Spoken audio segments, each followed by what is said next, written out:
On a des formations dites de base, où on a par exemple la possibilité d'être certifié par un CAP de l'Éducation nationale, par un titre professionnel du ministère de l'Emploi, et la branche professionnelle, la Fédération des entreprises de propreté, propose également depuis peu des CQP, des certificats de qualification professionnelle, qui consistent finalement à former des personnes sur des choses très spécifiques qui leur permettront d'exercer leur emploi assez rapidement.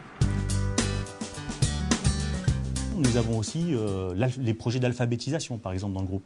On a une grande partie de notre population qui est d'origine étrangère et qui ne maîtrise pas toujours l'écrit et le parler comme ils le souhaiteraient ou comme ça leur permettrait d'évoluer dans notre société. Bonne qualité de prestation, dynamique, sérieux dans son travail, rigoureux. Ça va de pair, mais bon, je préfère le préciser, parce que les gens qui ont envie d'avancer dans le métier, le plus souvent, c'est ceux qui sont justement qui ont ces qualités-là.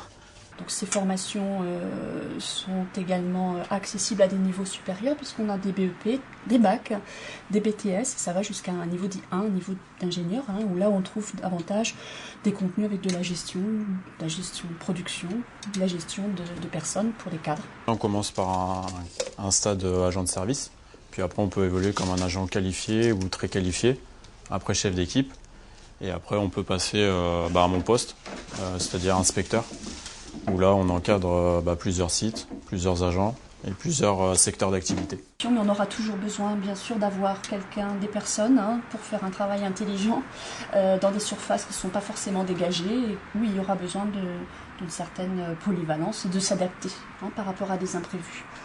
De plus en plus, les agents peuvent être amenés aussi à rendre des services autres que celui du nettoyage. Par exemple, on peut leur demander d'agencer une salle de réunion avant une grande réunion, ou pourquoi pas d'arroser les plantes à certaines occasions. Ce sont des petits services, changer un néon, voilà, ce qu'on appelle le soft service, qui est une prestation complémentaire au nettoyage. C'est un métier très très attachant, où il n'y a pas de routine. Tous les jours de nouvelles possibilités. J'ai souvent coutume de dire à mes agents, à mes équipes, on n'a pas de limite dans le nettoyage. Partout où on pose les yeux, c'est potentiellement un client.